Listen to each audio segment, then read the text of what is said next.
किसी समय दयालु नामक व्यक्ति रहता था। अपने नाम के अनुरूप वह एक बहुत ही दयावान आदमी था। अपनी पत्नी और बच्चों के साथ वह एक गांव में रहता था। वे बहुत गरीब थे और अक्सर भूखे ही रह जाते थे। दयालु की पत्नी ने उसे बाहर जाकर कुछ खाना लाने को कहा, इसलिए वह जंगल की ओर गया। वहां एक कुएं में उसने एक बाघ, बंदर, सांप और सुनार को देखा। उसने तीनों जानवरों को कुएं से निकाल दिया। आपका बहुत बहुत धन्यवाद, बाघ ने कहा। आपकी दयालुता को मैं हमेशा याद रखूंगा।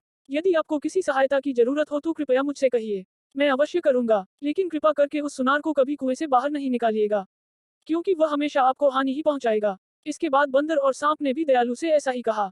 उन दोनों ने भी उसे उस सुनार के बारे में आगाह किया, लेकिन उस दयावान आदमी ने सुनार को भी कुएं से बाहर निकाल दिया। अपने वादे के मुताबिक उन जानवरों ने दयालु की सहायता की। बंदर ने उसे ढेर सारा फल ला कर दिया। बाघ ने उसे कुछ आभूषण दिए और कहा, ये आभूषण उस राजकुमारों के हैं जिनका मैंने शिकार किया है। दयालु उन गहनों को बेचने के लिए उसी सुनार के पास गया। सुनार राजकुमारों के उन गहनों को तुरंत पहचान गया। उसे राजा के पास जाकर दयालु के खिलाफ शिकायत कर दी।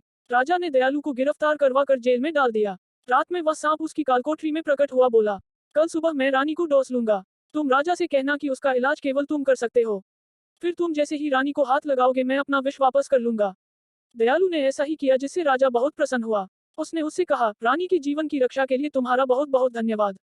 लेकिन यह बताओ कि तुमने मेरे पुत्र की हत्या क्यों की? तब दयालु ने पूरी कहानी सुनाई। राजा को पता चल गया कि उसके बेटे को मारने वाला एक बाघ था, दयालु नहीं।